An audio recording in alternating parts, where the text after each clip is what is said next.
안녕하세요. 닥터호 김호빈 원장입니다. 수술 직후에 많이 궁금하시는 게 있는데요. 냉찜질, 온찜질을 언제 해야 되는지, 어떻게 해야 되는지, 또 왜 해야 되는지를 많이 궁금해 하시더라고요. 이번에는 냉찜질, 온찜질에 대한 영상을 만들어 보았습니다. 수술 직후에는 피가 멎는 게 가장 중요합니다. 그래서 수술 직후 몇 시간 정도가 출혈기, 지혈기라 그래서 피가 멎는 시기인데요. 차갑게 해주면 혈관이 수축되면서 출혈량이 줄게 되고 피가 덜 나면 붓기, 멍이 덜 발생하게 되기 때문에 이 시기에는 아이스팩 등으로 냉찜질을 해주는 게 도움이 됩니다. 또한 수술 부위에 피가 고여 있게 되면은 통증의 원인이 될 수 있기 때문에 냉찜질을 시행하는 것이 통증 완화에도 도움이 되고요. 냉찜질 자체로도 통증을 완화시켜 주기 때문에 수술 직후 출혈기, 지혈기 몇 시간 동안은 냉찜질을 시행해서 출혈, 부종, 멍, 통증의 완화에 도움을 주게 됩니다. 그리고 출혈기, 지혈기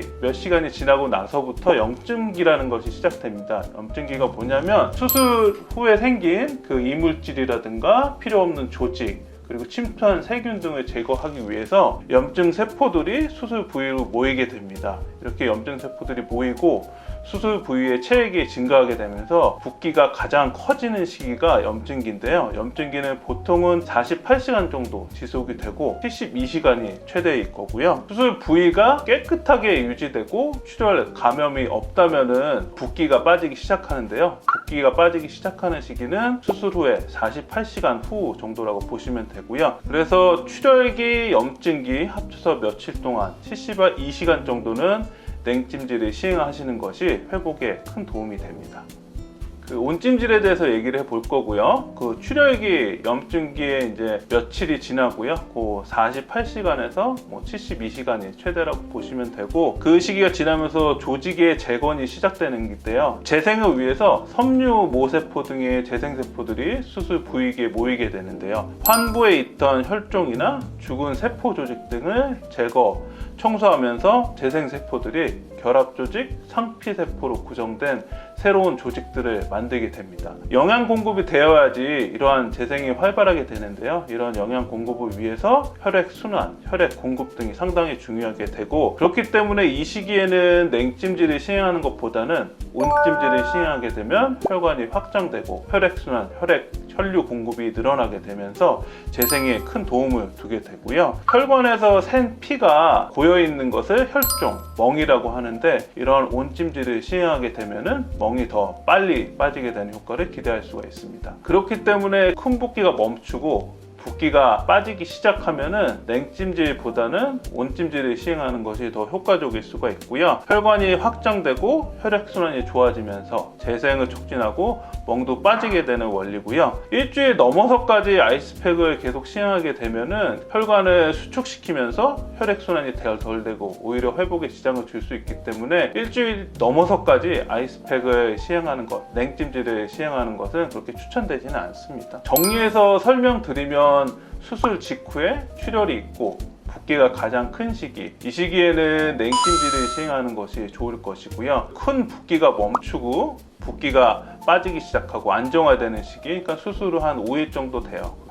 그 시기에는 온찜질을 시행하는 것이 좋고, 수술 후에 한 5일에서 7일 정도 시기에는 온찜질, 냉찜질을 번갈아서 시행하는 것이 가장 도움이 됩니다. 냉찜질은 시행하는 방법은 보통은 아이스팩을 사용하실 수도 있고요. 수건을 적셔서 냉동실에 넣어놓으면 얼린다든가 차갑게 되면은 그걸 환부에 붙여주시면 되는데요. 환부에 아이스팩, 냉찜질 시행할 때는 그냥 아이스팩을 곧바로 대는 것보다는 꺼즈라든가 휴지, 티슈라도 아니면 얇은 수건 같은 거를 대놓고 그 위에 냉찜질을 시행하는 것이 낫고요. 또 너무 차갑게 또 너무 오랫동안 냉찜질을 하게 되면은 동상이 생길 수도 있거든요. 그렇기 때문에 좀 조절해가면서 한번 냉찜질을 했을 때 10분, 20분 정도가 적당하고요. 너무 스트레스 받으면서까지 냉찜질을 하실 필요는 없습니다. 핫팩이나 젖은 수건을 전자레인지에 돌려서 온찜질을 하시면 되고요. 온도는 한 40도에서 60도, 최고로 높으면 70도가 적당하다고 보고요. 온찜질을 환부에 적용하시면 되고,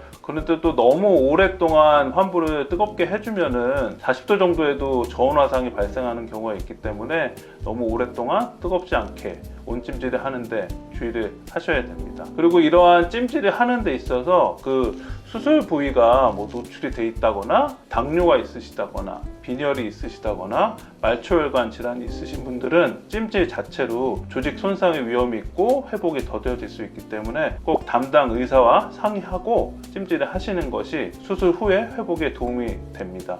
수술 후에 냉찜질, 온찜질에 대한 영상을 만들어 보았고요.